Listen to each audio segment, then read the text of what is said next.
Good morning to everyone and thank you for joining us. In the past year, we've all had to learn how to do things differently, and many of us have had to adapt and change our working environment and learn how to conduct our business in a different and innovative way. And so, this year's LEP conference is brought to you a little bit differently. Myself and Tessa will be your facilitators this morning. We are current members of Agent Academy, which focuses on helping young people secure employment and help them launch their careers in the digital, creative and tech industries. I'd now like to hand over to Tessa to introduce this morning's first speakers. Today's conference has a packed agenda, and you will hear from many different speakers on how the Liverpool City region builds itself back better after the pandemic. You'll hear about some of the key projects and developments we have to look forward to in the future and the impact they will have on our economy.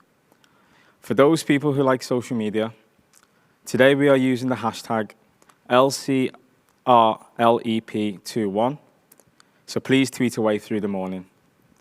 We will also be recording the conference and it will be available on our YouTube channel afterwards. To get the conference going, I would like to introduce the chair of the LEP, Mr. Asif Hamid, and Managing Director, Mark Bassnett.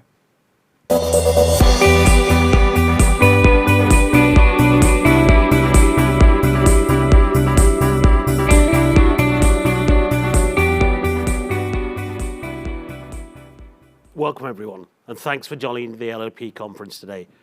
It's fantastic that we've got over 350 people registered.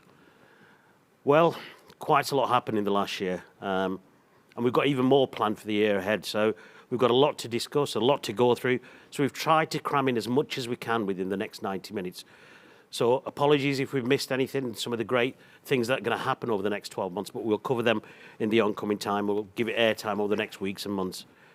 My special thanks to Fran and Tessa. Aren't they just brilliant? Absolutely brilliant. These young people are our future.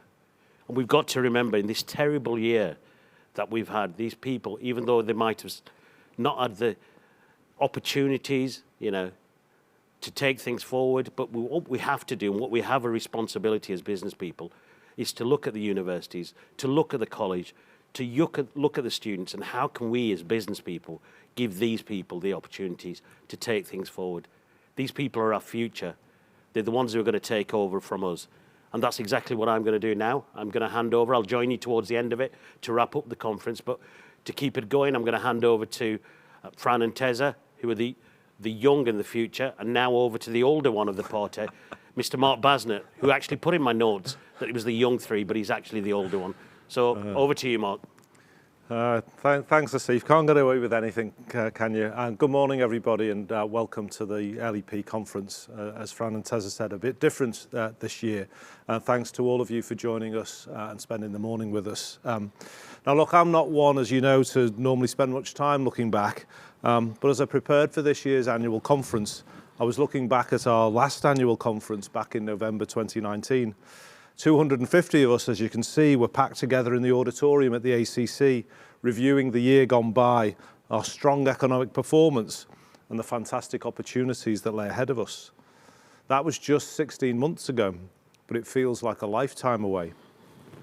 We had just established Growth Platform jointly with the Combined Authority as the City Region's growth company to coordinate, simplify, and improve the City Region's business support and investment ecosystem.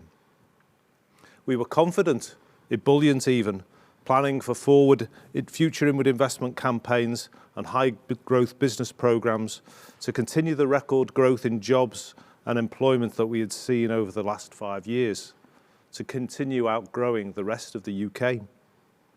But we were mindful too that many people in our communities were being left behind despite these record-breaking years of growth. And that represented our greatest economic and social challenge for the years ahead. And then we all know what happened next. This time last year, we were in the first week of a national lockdown as the pandemic took hold. And in the space of 48 hours, our focus as a LEP and as Growth Platform shifted from growth to survival, to protecting our staff, our families, and our businesses, to finding a way through. And so, like pretty much every organisation in the country, Working with our local partners, we pivoted. We pivoted to delivering support remotely, staffing helplines 24 hours a day, to creating a single information portal for business, lobbying government for more financial support for our businesses, administering business grants, and even helping the NHS and our local authority colleagues source PPE for health workers and carers. We changed our programs, our services, our whole approach to meet the needs of business and the new environment that we faced. We adapt many of our growth programs to become resilience programs like Gather and Sustain and our peer-to-peer networks. Our big events went online. Our Digital Manufacturing Week, the UK's most important event for manufacturers, went wholly, digital, but still very clearly from Liverpool. And at the insistence of our resilient, wonderful visitor economy, we held a joyous annual tourism awards from this very studio here in Bootle to celebrate the best of our brilliant tourism businesses. And so what emerged from every sector was a fantastic spirit of creativity, of entrepreneurship and agility. Businesses adapting to new market conditions, embracing digitisation and innovation to enable them not just to survive, but to thrive and be ready to drive growth as we come out of lockdown. And we brought forward programmes to support this, like the Metro Mayor's Future Innovation Fund.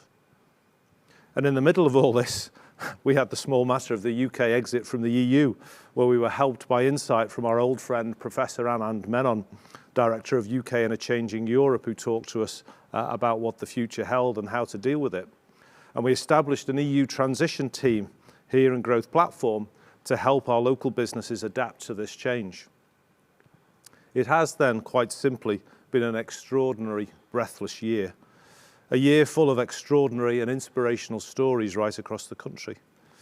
But I'd like to just pause briefly with you to share our own inspirational story.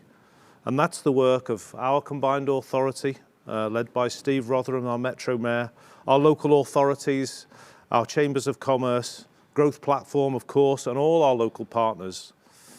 I know firsthand so many colleagues in these organisations who've worked crazy hours, mostly from home, from kitchen tables, from bedrooms, from studies, many with children to look after. And through all of that, they've helped to get thousands of grants out the door to our businesses to keep them afloat. They've handled tens of thousands of business support enquiries 24 hours a day. They've provided, as one business told us, an essential lifeline for them over the course of this pandemic. So quietly, professionally, without fuss or credit, just getting on with it. It's really been quite humbling and remarkable and deserving of all of our admiration and gratitude. Which brings us to where we are today. I was going to say blinking in the spring sunlight, but showering from the spring rain, but certainly looking forward. Looking forward to coming out of lockdown, to seeing family and friends again, seeing colleagues, meeting them face to face. We've new colleagues in our organisation we've not even met face to face yet. To getting away on holiday, of course, from John Lennon Airport, to dining out, a romantic meal, a pint in the pub, and for me, watching my beloved Everton from the Gladys Street, hopefully see European qualification later this year. But economically, what can we look forward to over the next year or so? Nationally, the Bank of England forecasts that we'll bounce back quickly with 2 years of strong growth, 4.7% this year, 7% next, returning the UK to pre-pandemic levels of economic output by the middle of next year. Locally, we've every reason to be optimistic. The key factors driving our growth for the last 5 years are just as valid for the post-pandemic economy, if not more so. Our amazing credentials in health and life sciences, our world-class digital capabilities and facilities, our unique cluster of clean and renewable energy, and, of course, our vibrant manufacturing, maritime and logistics sectors, hopefully supercharged by our new Freeport status. And through the brilliant work of our sector chairs and a special mention to our LEP Deputy Chair, Paul Corcoran, we've expanded, diversified and strengthened our sector boards. Our main LEP board now has a 50-50 gender split, and we have just embarked on a comprehensive racial equality review across all of our boards and all of our organisational activity. And a big thank you from me to all of those members of our boards, sector boards and main boards who give their time selflessly to support the work and help guide the strategy of our city region. They really are the heartbeat of this city region's economy. We have new boards for clean growth and the built environment, all of them ready to promote, champion and lead our sectors in the years ahead. Alongside our boards, we also have a fantastic resource of growth partners from every corner of our city region, with colleges and universities, global businesses like JLR, Unilever, Orsted and Securus, independent businesses like Bibby Group and TJ Morris, our professional and financial services, our hospitals, housing associations, local authorities, and of course, our small businesses. All of them working together, working with us in the LEP and Growth Platform to support the work that we do and backing this city region to be successful. Really quite unique and quite remarkable. So as we emerge from a dark year, there is so much for us to be positive about, excited about, and yes, even confident about. More for us to promote nationally and internationally, to nurture and to grow, to train and equip our citizens for and our young people, to sustain until the market recovers. But this cannot, it must not, be a return to the old normal. We cannot sacrifice social value and our environment on the altar of growth. Our ambition must be better than that. It must be for good growth. Growth that doesn't further damage our planet, but heals it and restores it. Growth that doesn't widen the gap between the haves and have-nots, but narrows it. And growth that doesn't just level up nationally, but levels up locally too. Not least as we know, as Asif pointed out, that our young people and our most deprived communities are the ones who have suffered most from this pandemic. And so the focus of our conference today and for the year ahead is for good growth. And not just theoretically, but in actions, projects, people and businesses that embody the good principles of growth, social value, fairness, sustainability and creativity. I hope you find today's conference interesting and enjoyable, but especially I hope that you find it thought-provoking and that you go away inspired to create and tell your own stories of good growth. And hopefully that you come back here next year and share those stories with us. Thank you so much for listening, and thank you for your amazing support, all of you, throughout this remarkable year. Now, before I hand you back to the fantastic Fran and Tessa, and to get us started with our rich tapestry of inspiring stories, I would like to introduce you to John Persaud, Operation Director at Moonpig. Moonpig have become a very familiar national brand over the last few years, but did you know that a big part of their success can be traced right back here to our city region? Over to you, John, to tell us the story. Hi, I'm John Persaud, the Operations Director at Moonpig Group, and I'm delighted and humbled to have been asked by Asif and the conference organisers to talk to you today about the partnership between Moonpig and TCC and some of the amazing stuff we've been doing for our customers. Before I start, I want to tell you a little bit about Moonpig. As well as an incredibly catchy jingle, we are the UK's leading online greetings cards and gifting platform. We're all about celebrating those heartfelt moments, whether it's a major birthday, an anniversary, the arrival of a newborn, or just because you want to send some love. With our huge and ever-growing range of card designs, our thoughtful gifts and our bright and beautiful bouquets of flowers, we're bound to have the perfect gift. Our technology and apps are making the art of remembering, choosing and creating the perfect gift and card as effortless as possible, which means it's never been easier to share love wherever you are.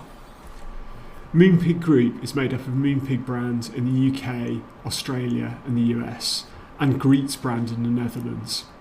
We've got market-leading brands in the UK with 60% market share, and in the Netherlands with 65% market share. That means we're there and available for our 12 million customers whenever and wherever they need us. We started working with TCC in July 2019. At that time, we were looking for a partner to act as an extension to our business to help us grow and to scale and to better serve the needs of our customers. There were lots of reasons we wanted to work with TCC and why they've subsequently proven to be the perfect partner.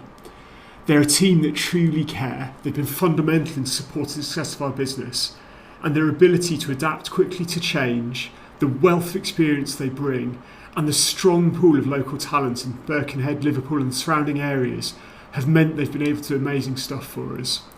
TCC have grown quickly and over the last 2 years have delivered some of the best ever service levels to our customers. That said, the last year has been really challenging. The global pandemic has changed lives and livelihoods, and it's had to change the way we do business. TCC have been with us through that journey as we've navigated our way through it. As a business, we've continued to grow and to innovate, especially using technology. For example, we've launched an e-card service so that people can send cards to their friends and family digitally rather than physically. We've increased our physical offering. We've extended our same-day cut-offs for same-day dispatch. We've hugely developed our app to increase the convenience for customers and offering suggested messages, reminders to help people remember when to send cards and gifts, and personalising the customer experience to make it as easy and seamless as possible for our customers. We have faced challenges through the pandemic though.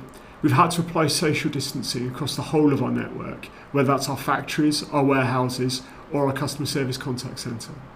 We've needed to scale up all our operations. We've brought new fulfilment centres and new production sites online. We've expanded our space and we've massively expanded our customer service offering with TCC.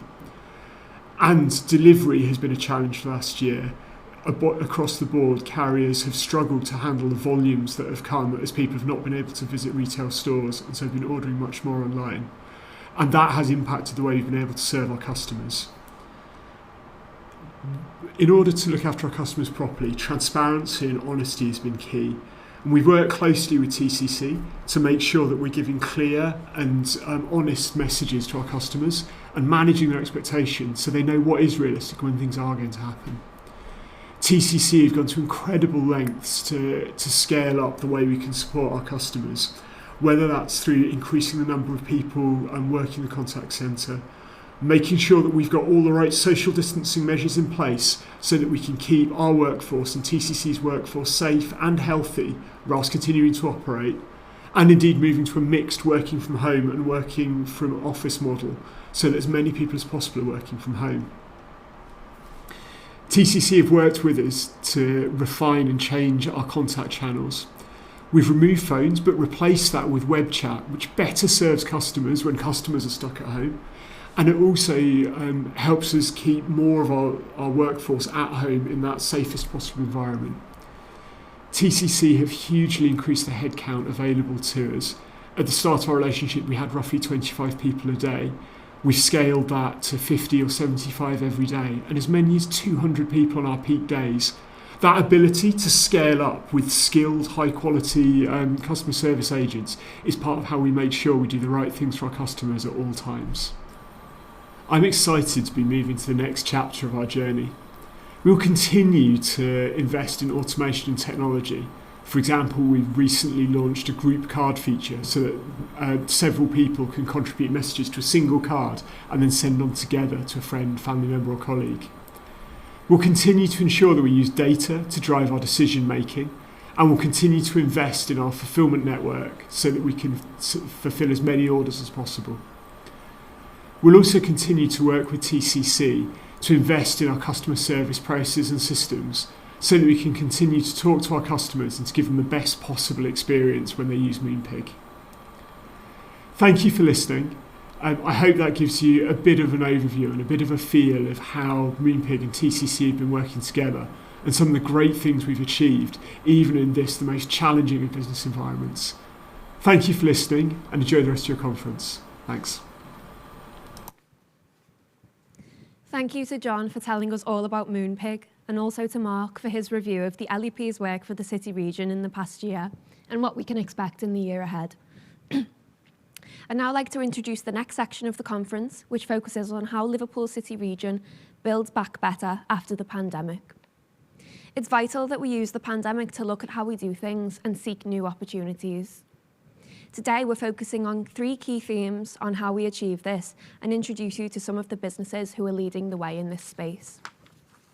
Our first theme is net zero, and so I would like to introduce you to Richard Katz, the Chief Executive and founder of Glass Futures, an exciting initiative which is being developed in St Helens.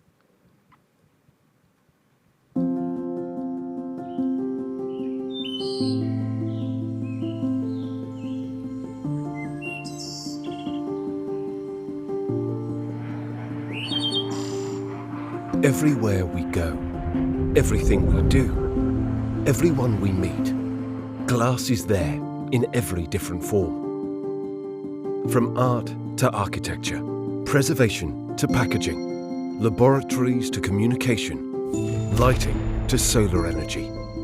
Infinitely versatile, glass shapes our lives today, as well as the world of tomorrow. How we connect with each other, how we generate renewable energy, how we make food more sustainable and deliver medicine safely. All in one continuous, fully recyclable loop. Glass Futures is a not-for-profit, globally collaborative network, building a unique 15,000 square metre pilot plant in St Helens in the northwest of England.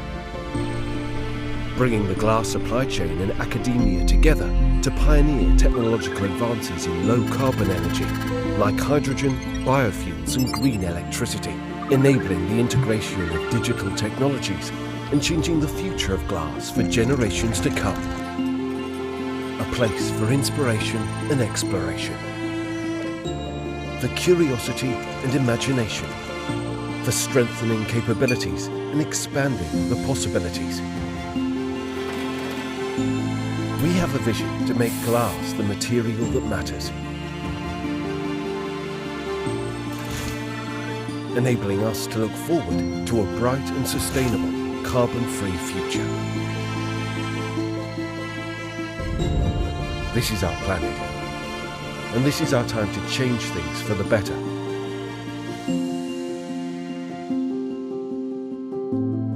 Glass Futures.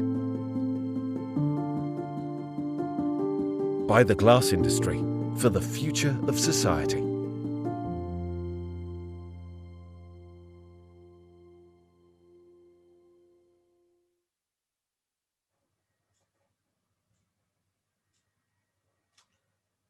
Good morning, and thank you for inviting me today. I'm Richard Katz, Chief Exec of Glass Futures, and I have a lifetime in the glass industry. As you just heard, Glass Futures is a not-for-profit, member-driven research technology organisation, and it's been set up in conjunction with the British Glass Manufacturers Confederation, together with some of the world's most important glass manufacturers. The video you've just seen delivered a number of messages. The choice of St Helens as Glass Futures' home. Well, that's pretty obvious. St Helens for many years has been at the heart of UK glass production, with Pilkington's revolutionary float glass process developed there. The video ends with the message, by the glass industry for the future of society. And that's Glass Futures' target, to ensure glass retains and grows its multiple uses whilst becoming one of the world's most sustainable materials. Moving to the next slide, Glass Futures' £54 million Global Centre of Excellence will rejuvenate a brownfield site, bringing global investment, innovation, R&D and training. It's a catalyst for further investment and is a prime example of the kind of partnership the Combined Authority, St Helens Council, government, the private sector, and academia can forge to create really world-class facilities in the city region and, of course, building back better from COVID-19.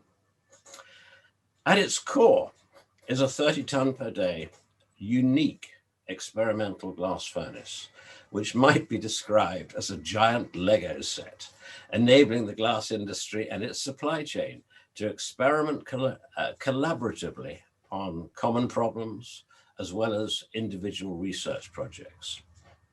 This unique experimental facility comes about as no individual glass manufacturer, however large they are in the world, they can't take the risk of experimenting on their highly capital intensive continuous process equipment, which is not stopped for something between 15 and 20 years.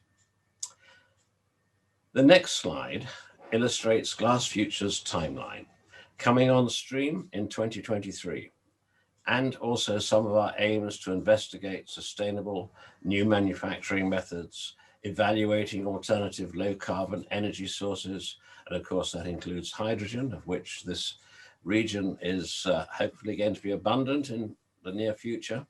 Biofuels will be looking at green electricity and hybrid versions of a combination of all of those. We're looking to substantially improve production efficiencies across the UK glass industry and indeed the global glass industry, identifying potential new raw materials, hopefully working with the University of Liverpool, who are of course one of our members, researching methods to further strengthen glass as a material, and above all, accelerating to net zero and hoping to achieve net zero for an industry, the glass industry, well before 2050. The final slide confirms we're really already well on the way to moving the net zero agenda substantially forward from a very practical standpoint. Last month, funded by BEIS in a £7 million project based on Glass Future's technology and working together with a glass company called NSERC, who's one of our major glass bottle manufacturing members, we ran a 3-week trial replacing the conventional natural gas energy source with a sustainable biofuel. During part of the run, the raw material was exclusively recycled bottles, delivering the world's first truly ultra-low carbon glass bottles. It all sounds pretty simple, but it's much more difficult than it sounds. This very successful trial produced around 20 million bottles, and they were made for a number of major brands, including Heineken, Carlsberg, and a well-known Scottish spirits producer. The trial results was really incredibly successful, and one of the immediate benefits to Glass Futures was that Heineken immediately subscribed and joined Glass Futures, committing to membership for 10 years, and further major brands are in the process of joining us as well. As part of our training arrangements, we plan to proactively develop science skills, reaching out to schools, colleges, and of course, underrepresented groups across the region. Finally, just to point out, Glass Futures is an open, collaborative approach. It has global reach, and much of our learnings will be equally appropriate to other hot-end process industries. And it's great to hear, it really is great to hear St. Helens are developing a foundation industries master plan to encourage other foundation industries to place themselves in close proximity to Glass Futures. We aim to create technology partnerships with major brands across the region. And on that point, we've applied to the Cabinet Office for space at COP26 in Glasgow this November, and we'd love to hear from companies in the region interested in working with us. Thank you. Thank you, Richard. It is amazing to hear how St. Helens will be leading the world in developing low carbon solutions for the glass industry. Our second theme is digital and technology. Never more than now have we had to adapt to learn into new ways of working and incorporating tech into our lives. We will hear now from some of our local businesses who are leading the way in the digital, creative, and tech sector in Liverpool City region and across the UK. And to start us off, can I welcome Michael Heverin, co-founder of the Supply Well, who were recently named in the top 10 of Tech Nation's Rising Stars. Hi everyone, I'm Mike Heverin, co-founder and CEO of Supply Well, based here in Liverpool. Supply Well came about from my own experiences of being a teacher and a senior leader for nearly 15 years, both down in London and back up here at home in Liverpool, where teaching for me, unfortunately, no longer became a sustainable career path for me. I had to leave the profession due to work-related stress and exhaustion. And that's something that is common within the industry, unfortunately. Whilst teaching in schools, I saw that there was opportunities for things to be done differently and ways that we could perhaps maybe try and innovate to improve how things are done within the school environment. So from a very low point of not knowing what to do next, I had a conversation with my wife, Raina, who's a recruiter for over 15 years, and her old friend from primary school and secondary school, Dan Price, who's our other co-founder, who's a marketeer and social media consultant. And we essentially came up with an idea of, well, there's a clear problem of hundreds of millions of pounds leaving our education system every single year in supply and recruitment fees. And up to 50% of that money leaves our education system in fees. I know for a fact that that money needs to be kept in our classrooms and in our schools. And we saw a real opportunity to use technology to solve a meaningful problem. So between the three of us, we put our heads together and we came up with SupplyWell, which is now a marketplace connecting teachers and schools directly. And that allows us to do things differently. It allows us to pay supply teachers fairly, which doesn't happen under the current agency model. It allows us to be transparent with schools, which also doesn't happen in the current agency model. Schools are grossly overcharged and supply teachers are underpaid, and SupplyWell are here to change that. Beyond that, from my own experiences of suffering with my own mental health within the workplace, we have a digital online health assessment that also allows us to be able to work with schools to proactively help them to occupy a preventative space and reduce the level of absenteeism within the classroom. That, for me, is the fundamental driver and what leads SupplyWell every single day. Through greater consistency in the classroom, through our innovations, we're able to then improve outcomes for young people. We can now, through our innovative technology, take an absence where a teacher in a school can't come in for whatever reason, to a supply teacher going in, fulfilling the role and being paid at the other end, with all of the compliance and complexities in between taken care of. And that can be done within 3 touches of a button. The cost and time savings are absolutely huge. And again, as mentioned previously, that boils down to improved social mobility and life chances for young people. Technology within workplaces today is a little bit mystical, I suppose. People think technology is something that is hugely groundbreaking. Technology is everywhere and we use it in all facets of our life. And that's no different within the business place as it is to our home life. Technology has allowed us to solve problems. It's allowed us to pay supply teachers fairly. It's allowed us to work with schools transparently.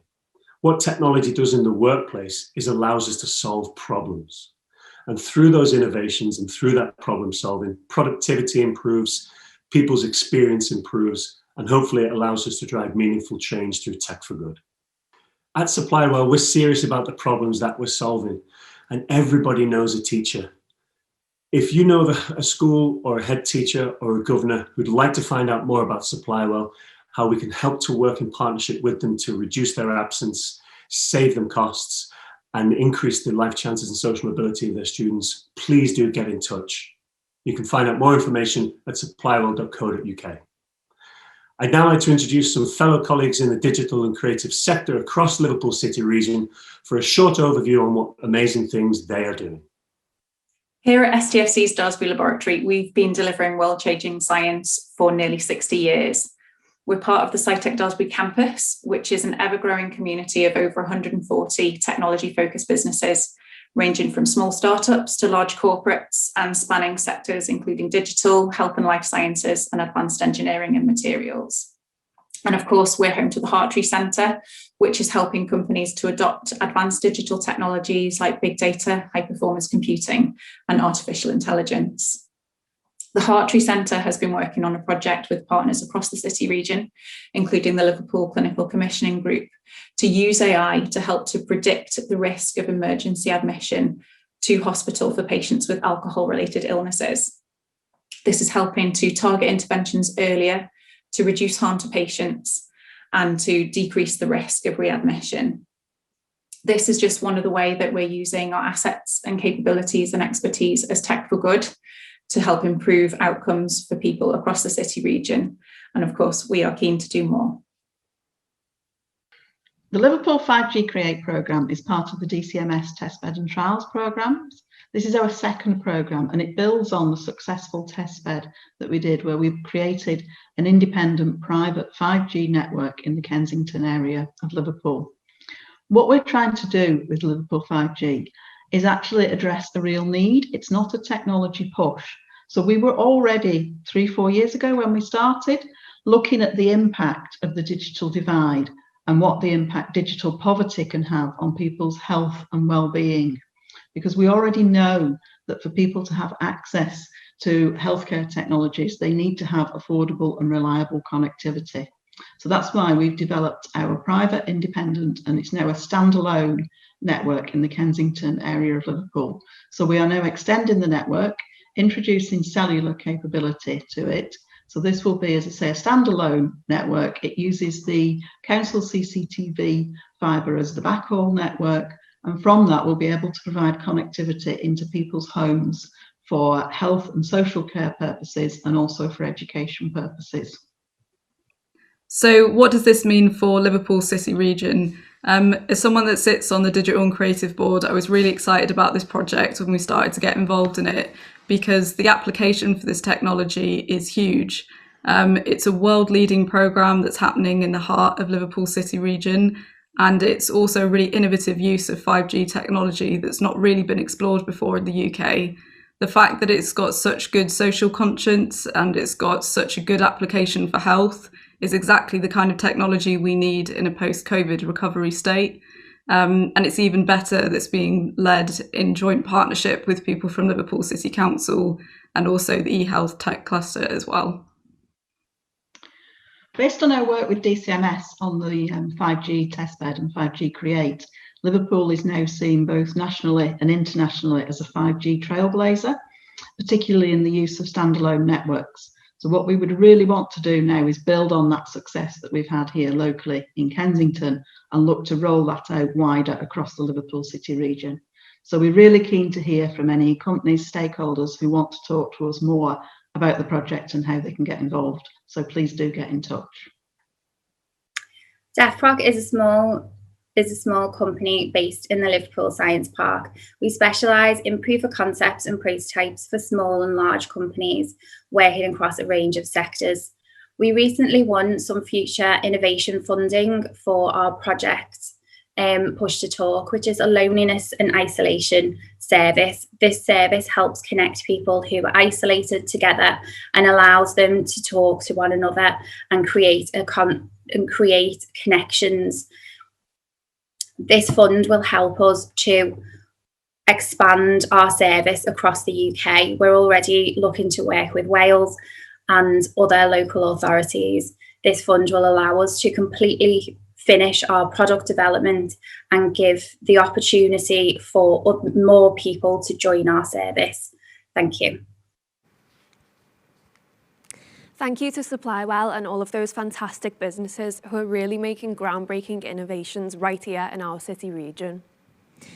Our final theme in this section of the conference is around social value and how more and more businesses are putting this at the heart of their ethos. So I'd like to welcome Angela Lake, co-founder of 58, based in Liverpool, who's here to share her experience of being a social value business. What could be worse? Staying in debt in Kenya, trying something and paying off the debt. What's worse? We'd heard about these labour camps. We knew that living conditions weren't great. We knew that people weren't being paid well, but we had no idea then that people were genuinely being exploited to the point where they were never making enough money to pay off debt. People who are hardworking with good intentions, not getting what they deserve. With the Just Good Work app, there is a lot of information that people can access. It's information for pre-departure and information when you're here. One of the most incredible opportunities the app has is to give visibility, not just to workers who are trying to access a workplace, but to employers to know the journey that workers go on to get to those workplaces. And we always believe if those people can see each other, if they can understand the process, then they're more empowered to make changes. With Just Good Work, what we're really trying to do is to make sure that wherever somebody finds themselves in that journey, either of looking for a job or they're in their place of work overseas, right the way through to when they return back home, that they really do know what's okay and what's not okay at every stage in that process. So Just Good Work app is more of an awareness tool, which deals with the first scenario of problem solving. So we felt like it was something that could be a companion, like a Sherpa, taking people on a journey and helping guide them through that journey.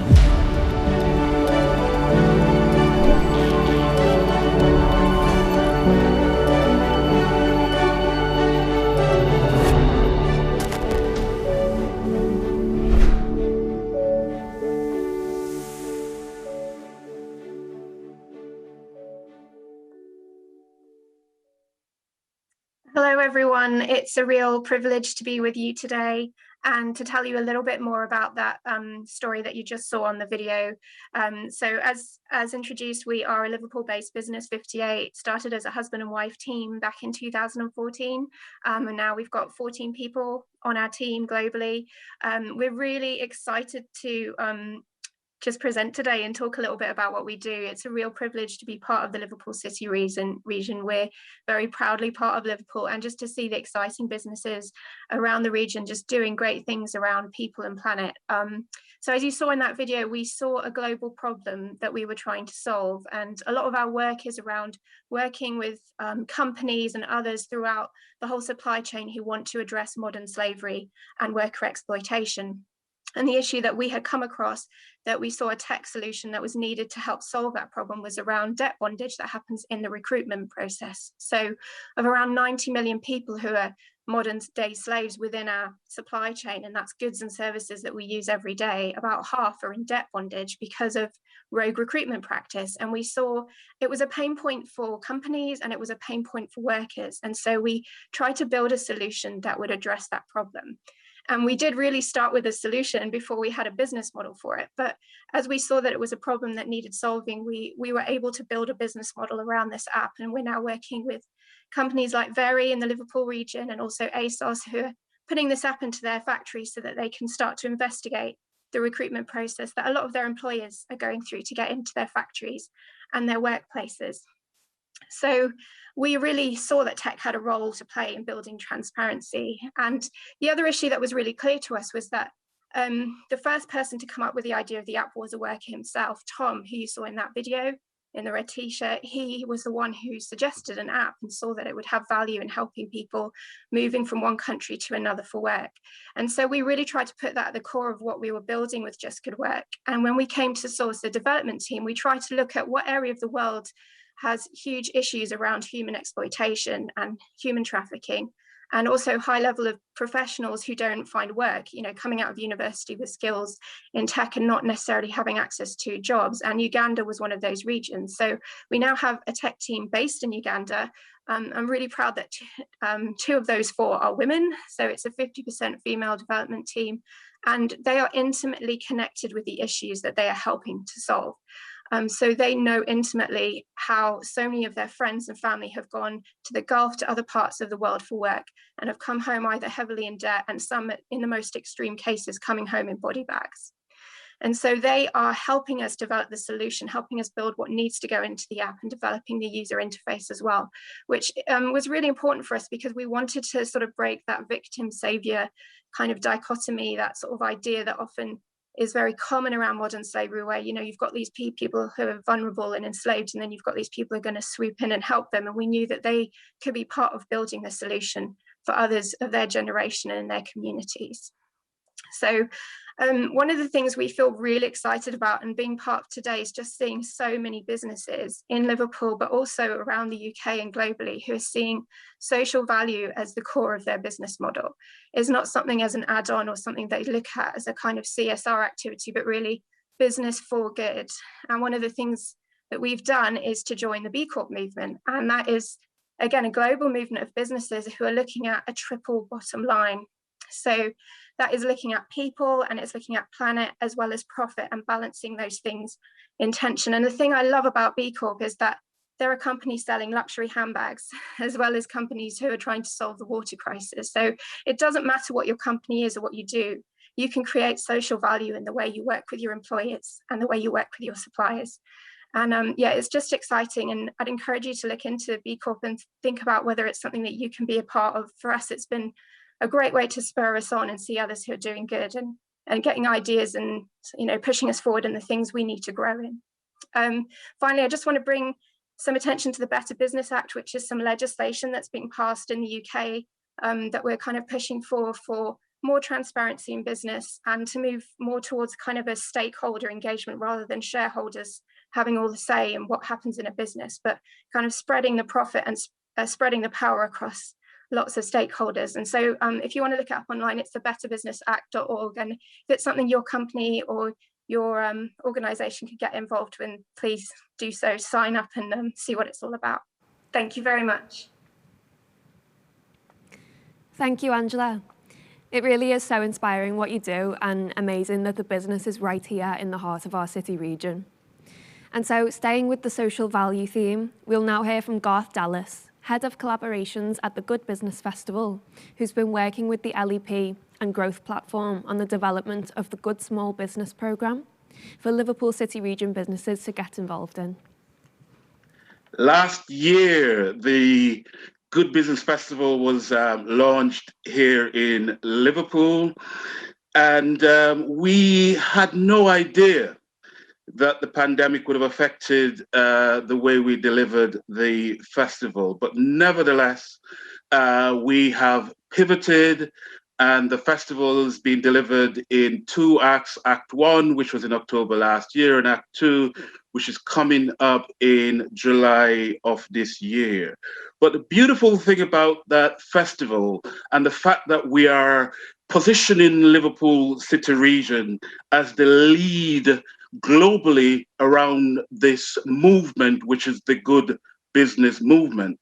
The good thing is that the Local Enterprise Partnership, the LEP, has partnered with the Good Business Festival to create what we call the Good Small Business Program. And why is that important? It's important because we want to have a legacy of the Good Business Festival, and that legacy being that the Liverpool City Region is recognized as a good place to do business because our businesses here are good. So we've set out on this journey to work with our small businesses, taking into consideration that of the 5,000 small businesses in our region, the majority are micro businesses. So we are creating a bite-sized entry-level analysis of what a good business can look like and should look like in our region. We understand the problems that small businesses have. We understand that some of the issues are complicated, but we are breaking that down in small bites as to how they can get on this journey. And what we've been doing is looking at the various tools which are available out there, whether it be Good Business Charter, whether it be B Corp, whether it be Future Fit, whether it be all the others. And we're creating something here which is fit for purpose for our Liverpool City Region small businesses. And within that, we're focusing on the fact that Liverpool has signed up to local reporting on its SDG goals. So we are ensuring that the small business program that we are developing focuses on the Sustainable Development Goals. What do they mean for our small businesses? What do they mean to ensure that a good business will always focus on social value, focus on ensuring that those Sustainable Development Goals are made real, reduction of poverty, cleaning up the environment. We've got a great asset here in the Mersey. It's going to play a great role in how our maritime industry develop, and we want to make sure that our businesses understand how they themselves can make profit, develop sustainable businesses, but make sure that they're doing good around those sustainable development goals, reducing poverty, as I said before, ensuring that we understand what is greenhouse gas, for example. We understand our manufacturing processes and how it's linked to how much water we use, how much energy we use, clean energy, sustainable development, and making sure that social value is at the center of that. Here in Liverpool, as we know, our businesses, we've got quite a strong social sector. There is a developing social solidarity economy, and we're working in this Good Small Business program to make sure that the public sector, the private sector, and the social sector work together to develop our business ecosystem. So yes, at the end of the day, we can be recognized as being on a journey to be recognized as a good place to do business because our businesses are good. There are many models out there. There is the Preston model around procurement. We want that model for how we can engage with small businesses to make them better businesses, understanding that it is a process and it is progress and not necessarily perfection. Thank you very much.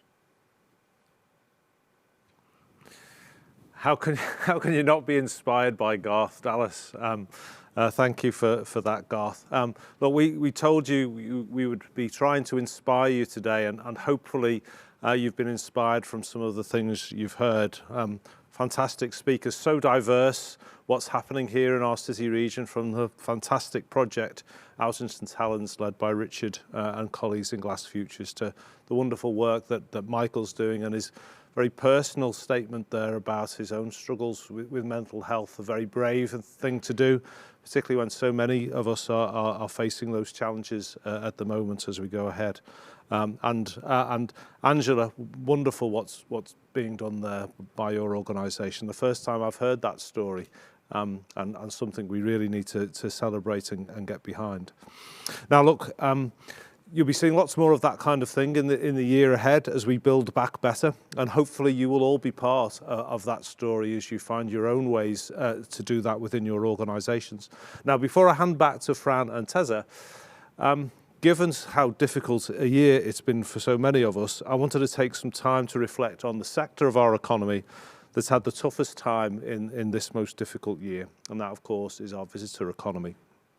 And who better to do this with than Laura Pye, who's the Director of NML here in Liverpool and Chair of the City Region's Visitor Economy. Hi, Laura. Look, great to see you. How are you? Nice to see you. Yeah, I'm good, thank you. Nice to be here. Look, thank you for taking the time for joining us today. My first question's a fairly obvious one. Given how incredibly difficult this year's been for the visitor economy, how's the sector holding up?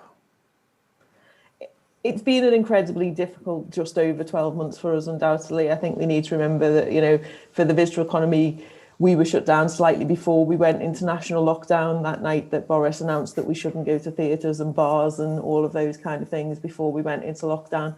And it's been a really, really tough 12 months with a very stop-start approach to our business and how that's worked. But we're a sector that's fairly resilient, and we have managed to, lots of the sector have managed to do really innovative things. In the last 12 months, we've seen our restaurants pivot and do takeaway offers. You know, we've seen social distance concerts in our theatres and music venues, and we have seen some opening. But it's going to be tough, and it's going to be tough for quite a long time, I think. I think, you know, we've been supported by government initiatives such as furlough and VAT reductions and things like that. But the sad truth is not all of our visitor economy businesses will have survived or will survive going forward. And it's going to be a difficult, probably 2 to 3 years for us to move on from.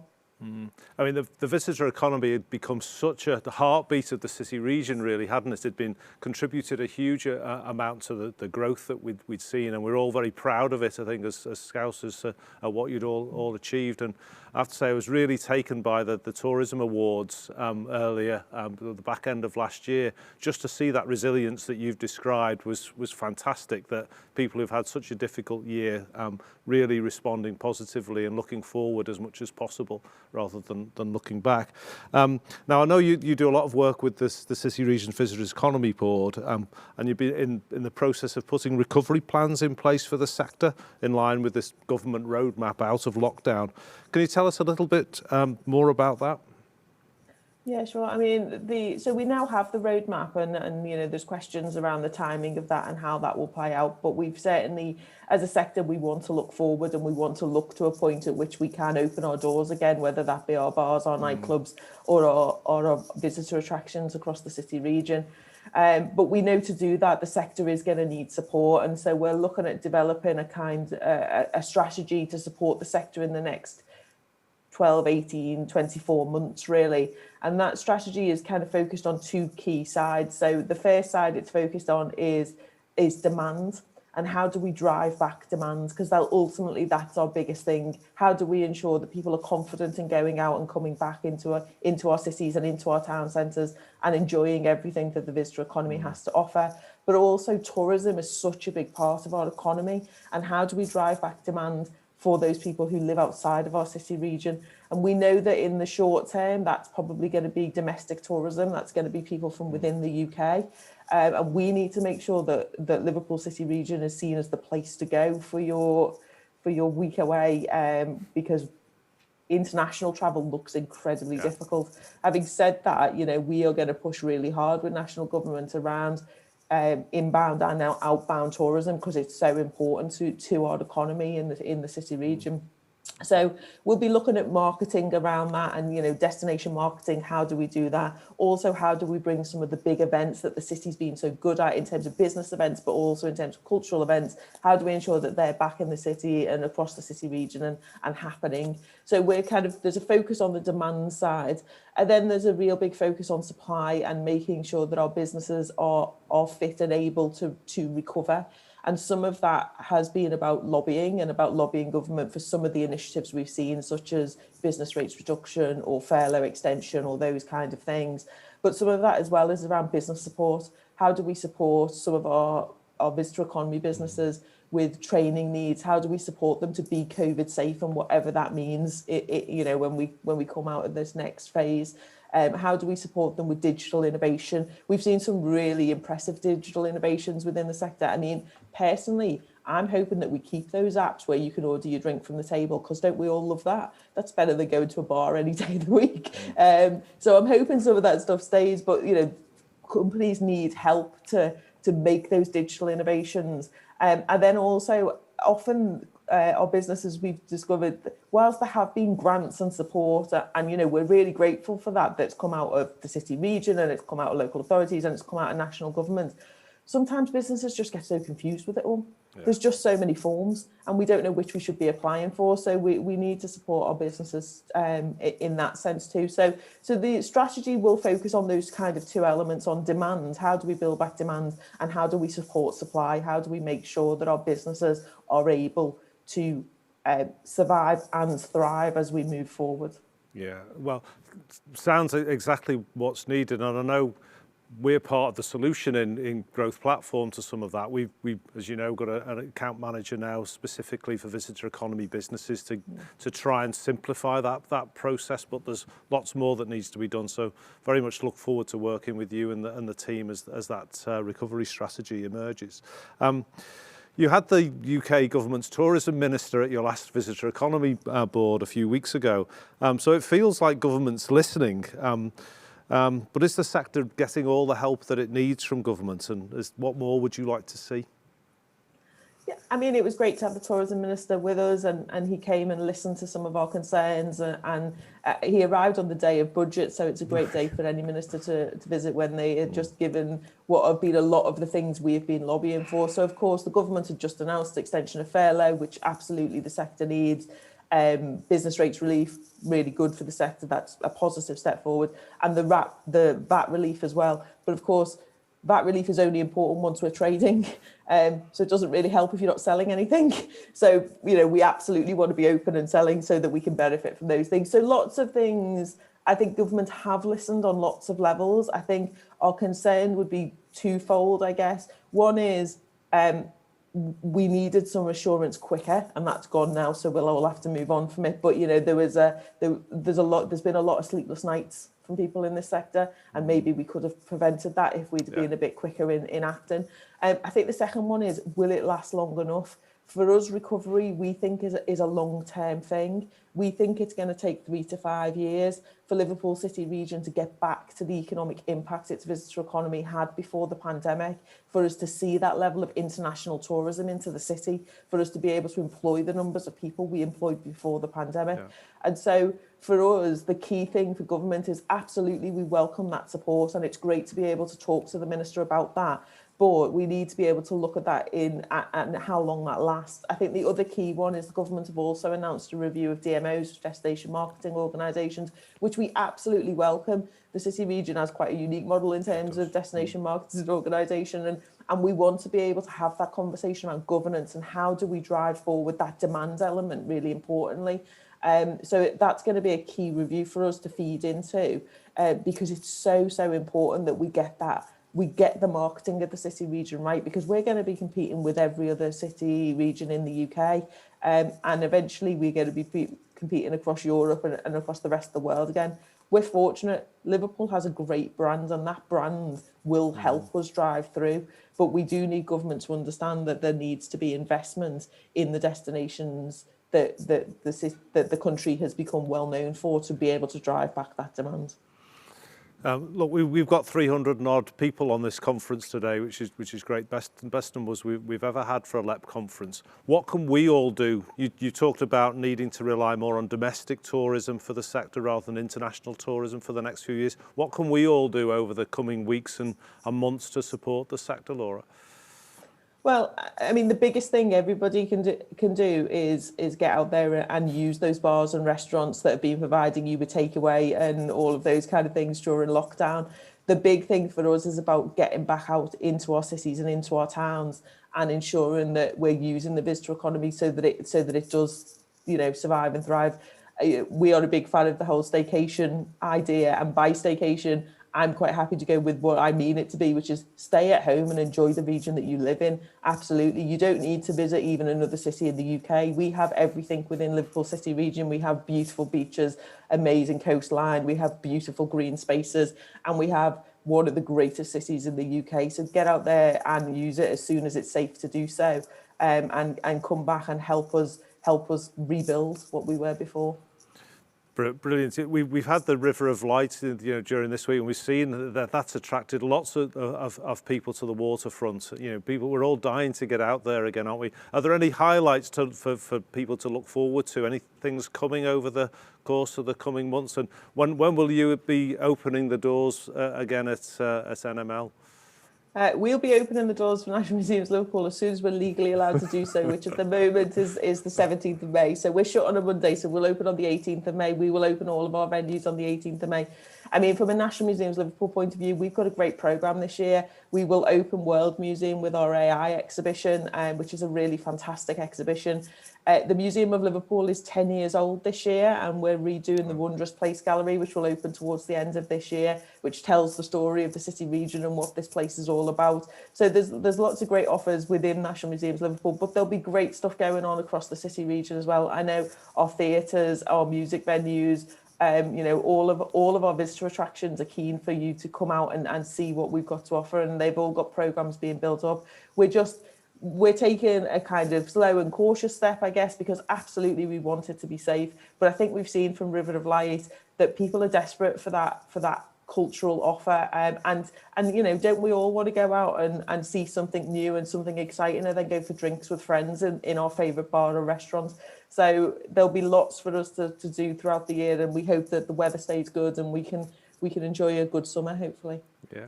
Well, listen, here to all of that. And now I know you're passionately a football fan, a bit like me, but your passion's Tranmere Rovers. So your very final question, Tranmere Rovers going to get automatic promotion to League One this season? I hope so. I don't think my blood pressure can take another Wembley visit, in all honesty. I think we're looking good. I think we're looking good so far this season. My money's on automatic, definitely. We've got a squad to do it, so I'm excited about being back where we belong. We should never have been demoted or whatever that was last season. Yeah. Great. So Laura, thank you so much for taking the time for joining us and great, lots of inspiring things to get us out and back into our towns and cities and to stay local. We should all be doing that. So everybody listening, please listen to Laura's plea. Let's get out there. Let's support our local businesses and do everything we can to help this sector get back on its feet again. Laura, thanks so much.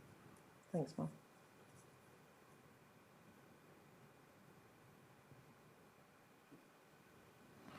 Okay, thanks to Laura for joining us, and please take all of our good wishes back to NML and all of the sector over the course of the coming months.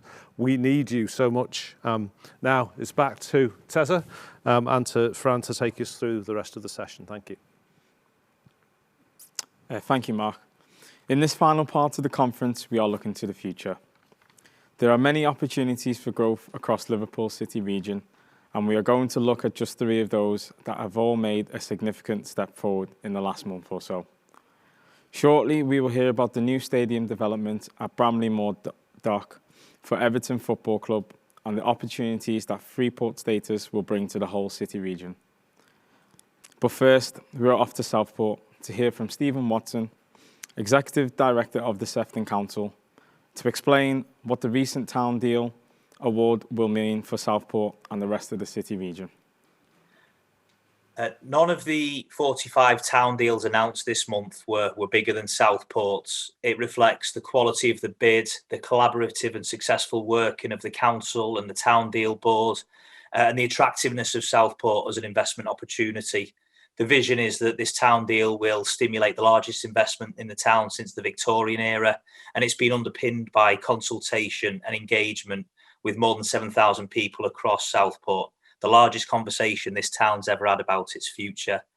We've already seen significant private sector interest accompanying the town deal, such as with GoSurf, who are looking at a new facility adjacent to Southport Beach. And this town deal will be the catalyst for much, much more. Our strategy was to firstly strengthen the visitor economy, increase the number of reasons to visit, to stay longer, and to do so all year round. Secondly, to support diversification of our economy.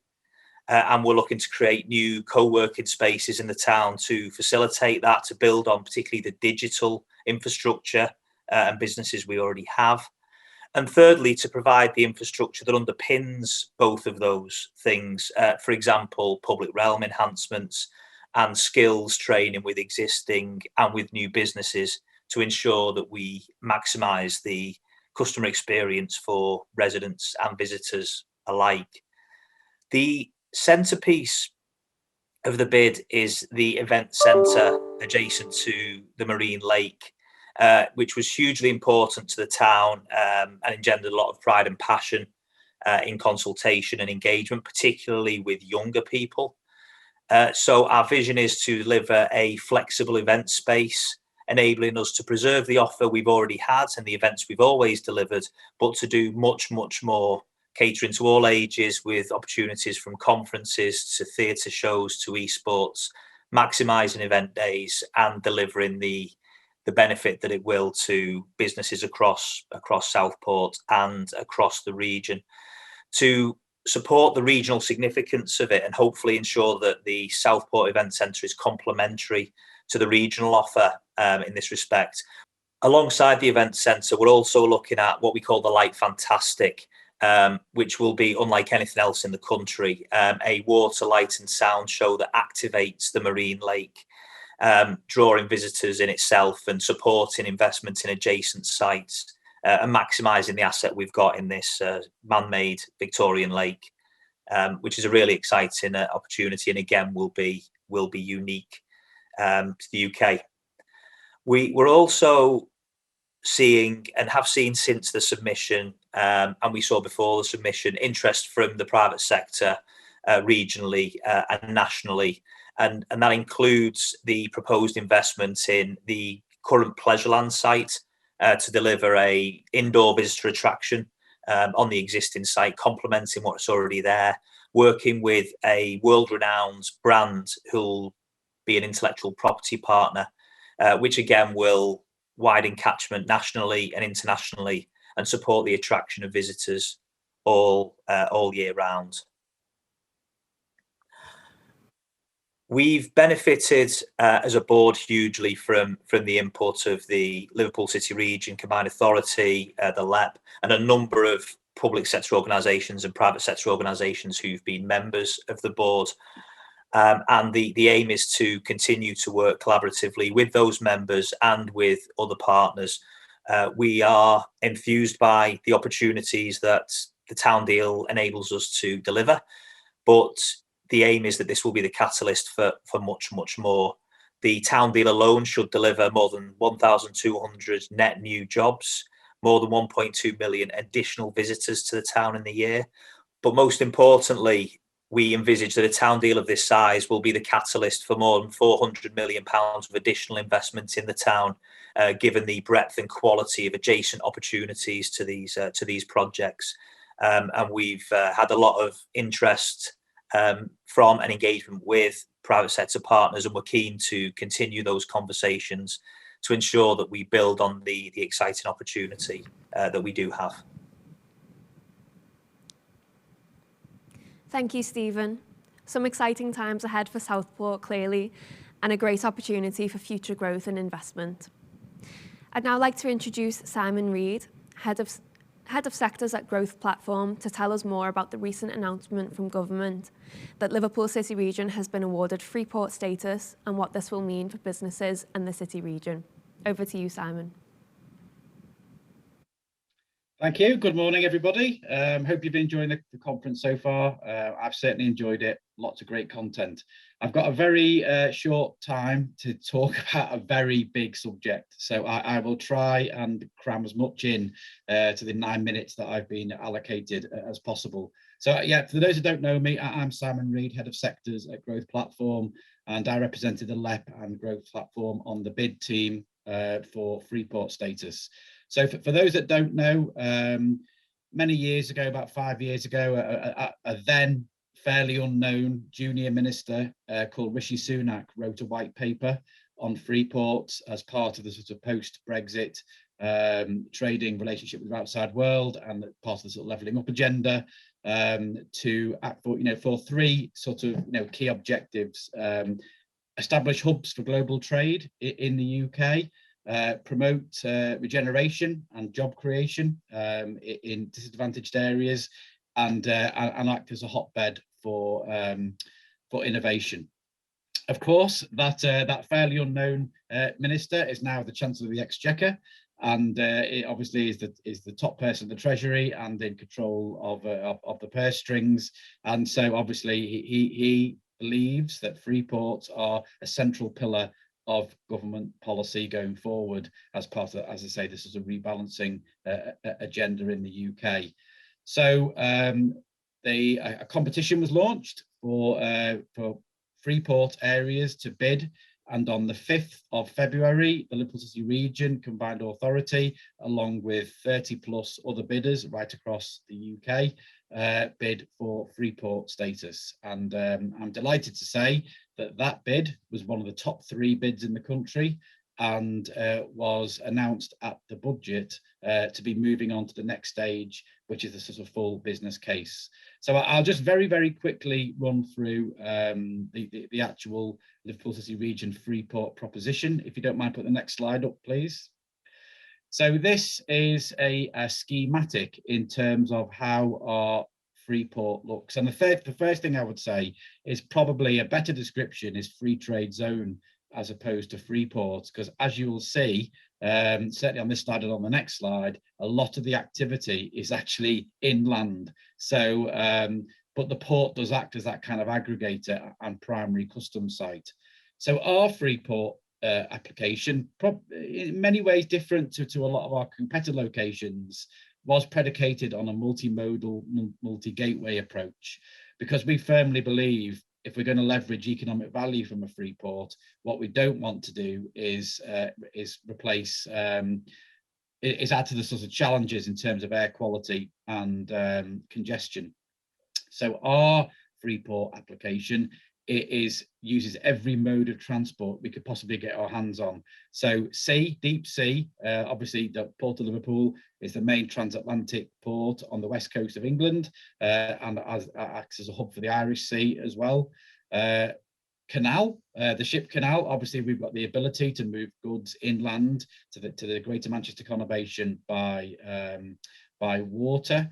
Rail, we have as you can see there on this schematic, a series of rail heads, Garston, Freightliner in Garston, Potter Logistics in Knowsley, 3MG at Halton, they're all rail-enabled sites.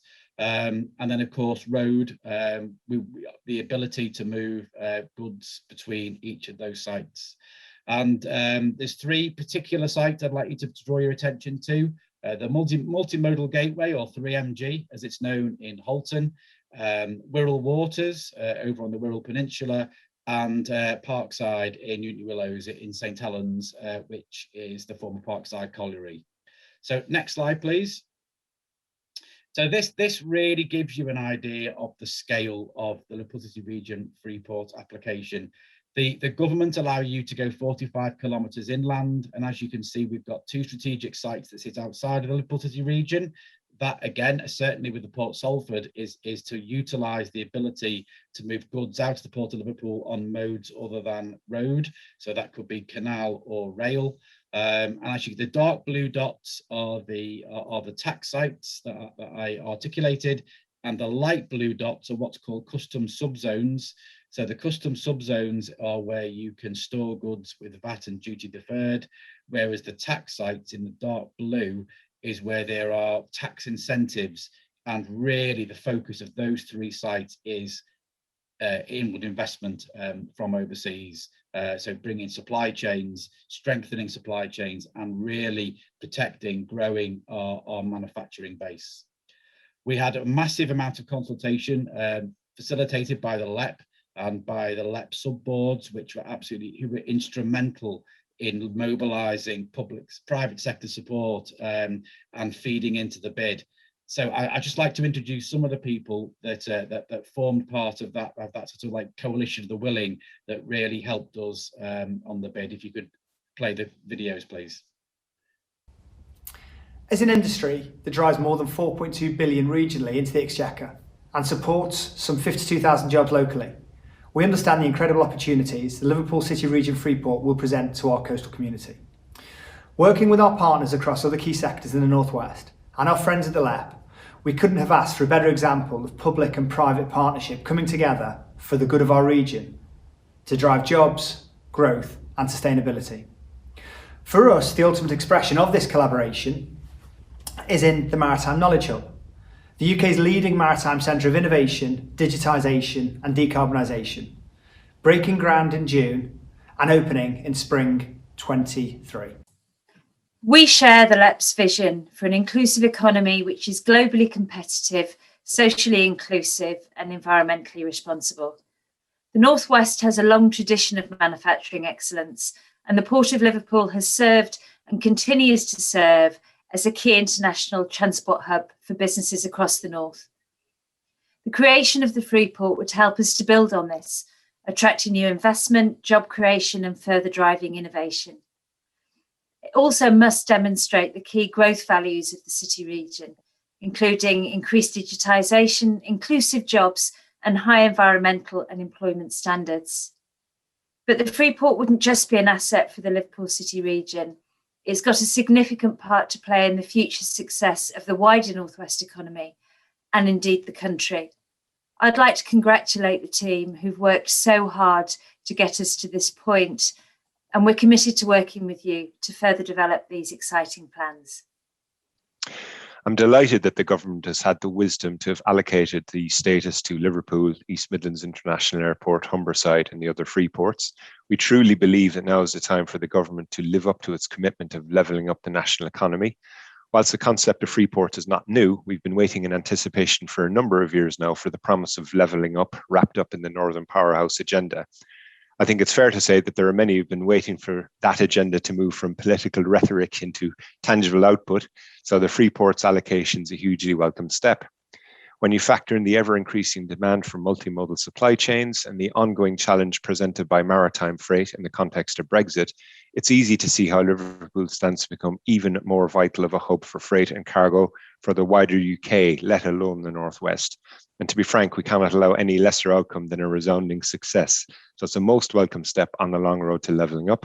Will it work?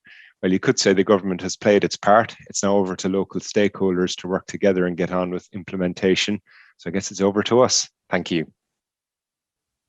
The opportunities presented by a free port in the city are wide-ranging for the whole region. It will help to position the Northwest as a globally competitive region and help meet the challenges for tomorrow, from industrial digitalisation through to open health innovation and advanced manufacturing.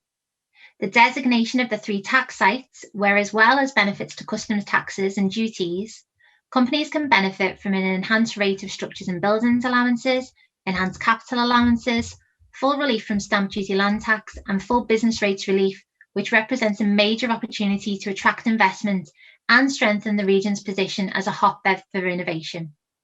And as we move towards a lower carbon, more sustainable future, the free port also holds the potential for future opportunities in hydrogen, offshore wind and tidal power, ensuring the city region becomes a focal point for the government's net zero ambitions and a global beacon for investment in renewable technologies. Thank you. Hello. As one of the largest education providers in the city region, when we were asked to support the submission of a free port bid, we didn't hesitate. The main reason I wanted us to be involved is because we are committed to improving the life chances of our community through meaningful employment opportunities and high quality education. This is a powerful mix and it can remove barriers. It can raise aspirations, foster social inclusion and level up inequality. We are committed to continue our mission to create opportunities through education that not only support local employers, but provides a pipeline of talent that will help their businesses grow and our communities to prosper. The announcement of the successful free port bid is a continuation of Liverpool City Region's journey, a journey that Hewberg College welcomes as we deliver the skills needed to create a positive future for us all. Thank you. Great inspirational words there from people that were actively supporting the bid, including many of those people were on the steering group. So very, very briefly, £800 million of investment, 14,000 jobs, massive opportunities for local companies to get involved. Next stage is we need to now complete the full business case. So we've passed the first hurdle. There's a few hurdles still to go, but yeah, a great opportunity. If you'd like to know more, like to get involved, just let me know. You can get my details from the Growth Platform website. But yeah, thank you for listening to me. Thank you, Simon. And so to our final speaker of the day. At the last LEP conference in 2019, we shared with you the latest plans for Everton's proposed new stadium at Bramley Moor Dock. Last month, Liverpool City Council unanimously backed Everton's proposal for the stadium and the redevelopment of Goodison Park. So today, we have invited back Richard Kenyon, Director of Marketing, Communications and Community at Everton Football Club and Chief Executive of Everton in the Community, to tell us more about the project and the regeneration impact it will have on the city region. Over to you, Richard. Hi everyone, Richard Kenyon here from Everton Football Club. Thank you for your time today. It's a privilege for me to be here again as part of Liverpool LEP's annual conference. I'm just going to spend a few minutes today giving you an update on the progress we've made in our plans for a new stadium at Bramley Moor Dock and our legacy project at Goodison Park. Together they give us transformational opportunities not only for Everton Football Club but also for the city region. Since we spoke at your last annual conference, we've been working alongside statutory stakeholders, getting their feedback and amending our initial designs in line with what they told us. Last September, we amended our planning applications by removing the multi-storey car park, putting in a stepped plaza on the west stand, which offers a better connection to the River Mersey, and increasing the number of solar panels on our roof. As I'm sure many of you will know, last month we received positive news, a positive planning determination from Liverpool City Council. The Planning Committee were unanimous in their support for our proposals and reaffirmed how important this development is for our city, particularly as we come out of this pandemic. This was a major milestone in our project, but there are still a few more steps to go through before we can get onto site. As is standard procedure with developments of this size and scale, our plans have now been referred to the Secretary of State, and we hope to hear back from the government in the coming weeks. Should government give us approval for our new stadium, it will also give us the opportunity to unlock our legacy development that will greatly enhance the L4 area. And this will also underpin the growth of Everton in the community and further expand and extend our successful Goodison campus. Alongside our plans for a new stadium, we've also been looking at how we can make the best use of Goodison Park. Our plans will build on the £10 million we've already spent in converting derelict buildings and wasteland into thriving community venues. Following consultation with local people, we're looking at a series of developments on the Goodison Park site that will really add value into that local community. The plans currently include health and wellbeing facilities, education amenities, business and enterprise startups, community retail, a youth zone, a mix of homes, including sheltered housing for the elderly. We also plan to have a permanent tribute on the site in the place of the current centre circle, so that Evertonians will always be able to go back to Goodison Park. These outline plans to reimagine Goodison Park once the playing side of the club moves to Bramley-Moore Dock were also approved unanimously by the Planning Committee. As many of you will know, a new stadium and this legacy project at Goodison will deliver much needed public benefits for the city region. The impact of these benefits will ripple across different parts of our city and our society, as our proposals will boost the economy by £1.3 billion, create 15,000 jobs, including new apprenticeships and pathways into new careers for our young people, and provide £255 million worth of supply chain opportunities for local businesses. One of the most exciting things will be how the new stadium will also act as a catalyst for the £650 million worth of accelerated regeneration in the Liverpool Waters and 10 Streets development. Our main focus now is hopefully to secure government backing for what will be a shovel-ready project that we believe really fits in with the government's build, build, build mantra and their desire to level up our country. Once planning has been achieved, we'll be able to finalise our funding and the build programme. And while we can't put a final date on when the stadium will be open and when we'll be playing football down at Bramley-Moore Dock, we do know that it's about a 3-year build from as soon as we get onto site. Finally, I just want to say that this has been a long journey to this point, and we've been so grateful of the support of so many people, from our supporters, from businesses, residents of the city region, and many of you and many of your colleagues across businesses from the city region who will be attending this conference. It's the overwhelming backing that we've had from you, from the community, from our fans, and the feedback that we've had into our proposals that have really helped us get us to where we are today, and hopefully will help make the People's Project become a success. I hope when we're all together again next year, I'll be able to be providing updates on the construction process and how the public benefits are already starting to impact in our city region. I hope you enjoy the rest of the conference. Thank you again for having Everton present to you today, and thank you for everything you've done to support us in this journey so far. Thank you, Richard. Whichever club you support, you have to be in awe of the amazing stadium Everton have designed here and the impact that it will have on the city region. And so as we come to the end of the conference, we'd like to say a big, massive thank you to all of our great speakers today. It's so inspiring and exciting to hear from so many amazing speakers across a range of sectors about the incredible things happening in our city region, shaping our future. It's been both mine and Tez's pleasure to help host this conference for you today. I hope you enjoyed it and found it useful.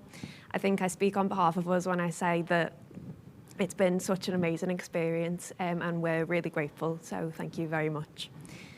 To close, we would now like to hand over to Asif Hamid, Chair of the LEP, for his final comments and summary of the day. Thank you, Asif. Thanks very much, Fran.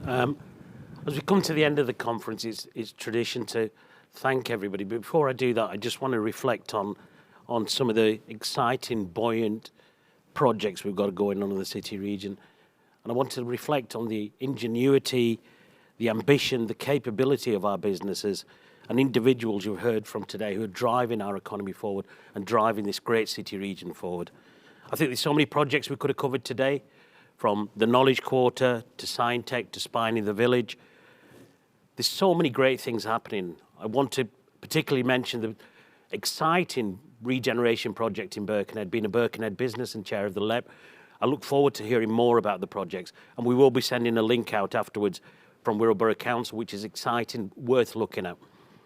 It's been a difficult week for the city, as we all know, but for 1 second does this not dim or dent our passion and our confidence in this city region of ours to set a course of greater things to grow, for good growth that will help our economy and our citizens in this great city region. Never has the public and private partnership been as strong as it is this time. For the 20 years plus I've been here, the relationship, the collaborative approach that we've got between public and private sector is remarkable. Now, unity is strength. We've got to work together and get through where we want to get to, through the pandemic and into recovery. Now, finally, I want to thank everybody. First of all, I want to thank Fran and Teza for an absolutely fantastic presentation. Well done to the pair of you. If you want to hire these people, go and see Paul Corcoran from Agent Marketing. Thank you, Paul, for Agent Academy for arranging this. They are available for employment, so if any business out there wants to poach them, now is the time to do it. I'm sure there's people in the studios here who are having conversations with them afterwards. On to thanking all of our fantastic array of speakers today. Inspirational stories, but the fact is these are changing. There are dramatic changes to our city region that will help drive our economy forward. I want to thank the team here at MSP Studios. Innovation, taking change, agility is what has changed this whole pandemic. These guys have transformed a great studio here, so if you want to come and use it, it's in our city region, please reach out to these guys. I'd like to thank my board of the city region. I think people forget that we have a lot of people who give a lot of time for this great city region, business people who even during the pandemic have been working long hours and still sacrificing. I'd like to thank all the board. I'd like to thank my Deputy Chair, Paul Corcoran, who's taken on quite a lot as well. And also all the officers, Mark Basnett, who keeps me in touch throughout this pandemic and also been an encouragement for myself. I'd like to thank Carolyn Knott, who's organised today, who pulls it all together behind the scenes and keeps us all in touch and assure me she does keep us in touch on times and organisation. Well done to Carolyn and her team as well. So as we draw the conference to a call, thanks to everybody for joining the LEP conference today. Without you and without the great businesses we've got in this city region, we wouldn't be where we are today. And we cannot get through this unless we work together in unity and in strength. I'm always inspired when I stand up here at the end of every conference, inspired by the great people, inspired by the innovation, inspired by the technology, and inspired by the agility of our people in our city region. If you still want to see more, at 11:30 today, the Liverpool Chamber are hosting their urban regeneration. You can still log on Wirral Chamber. As I finish and I close today's, it's been a difficult year. The pandemic has really changed everything. Brexit has changed some of the rules and will do going further on. But please keep safe. Look after yourselves, work together, work collaboratively, and we will come through this as a better, greater city region. Thank you very much. Keep safe.